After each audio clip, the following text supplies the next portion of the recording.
Thank you very much for applying for accreditation for menopause-friendly employer status. I'm here today representing the independent panel members.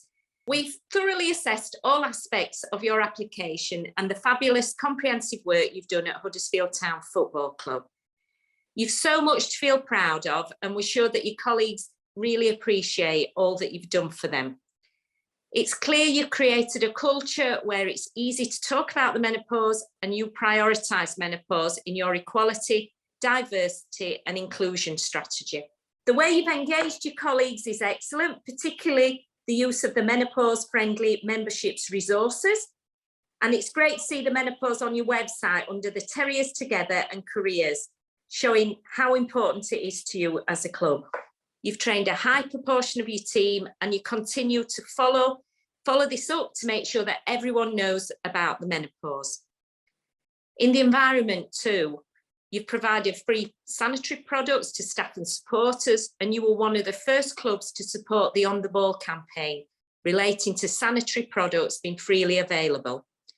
Plus, you've looked at your uniforms and access to changing and showering facilities with your staff where that's appropriate. In fact, you've achieved all the exacting standards, and on behalf of the menopause-friendly independent panel, I'm delighted to confirm that Huddersfield Town Football Club are the UK's first accredited menopause-friendly employer and football club.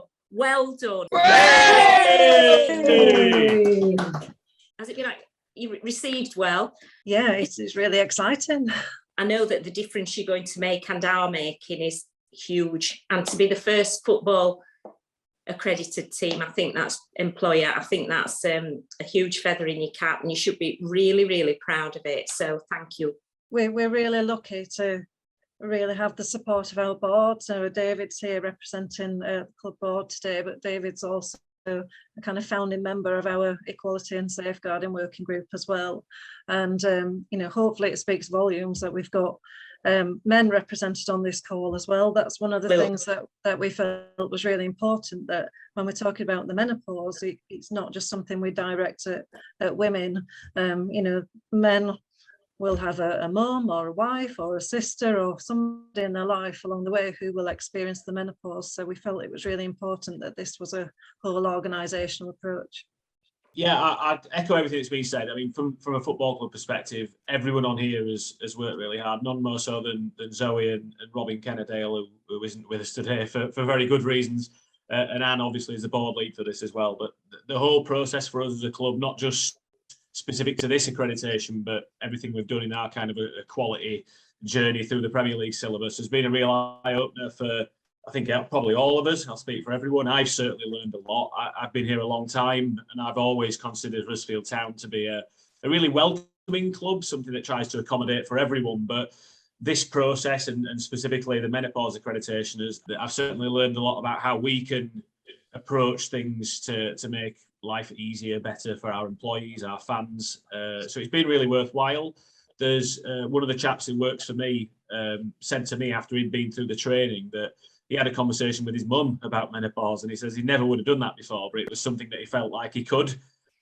From my point of view, well done to everyone on this call for all the work you've put in towards achieving this status. Like we said, we should all be really, really proud of this. I know we're all in playoff mode at the moment, and it's all hands on that front, but these things are really, really important. And so well done to everyone that's had any part to play in this whatsoever. It's a big, big achievement for the club and for the staff. So yeah, well done, everyone. Can I just do a bit of a shout out as well to Rachel, because you mentioned the On the Ball campaign, Anne, about their free sanitary products, and Rachel really was the person who led on that for the club, and she does her regular shops at Home Bargains or B&M and makes sure we're well stocked up with those free products. I'm the senior education manager at the foundation.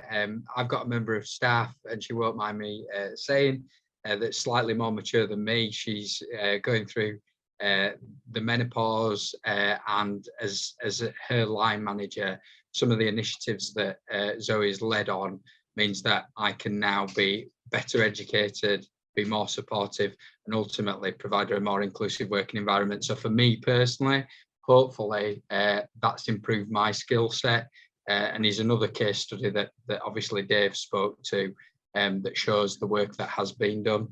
I'm a little bit more mature than some of these other people on here, and I actually worked through the menopause prior to this training, and I have to say that I suffered in silence for much of the time, and so it's really nice that a lot of my colleagues now, it is a much more open conversation.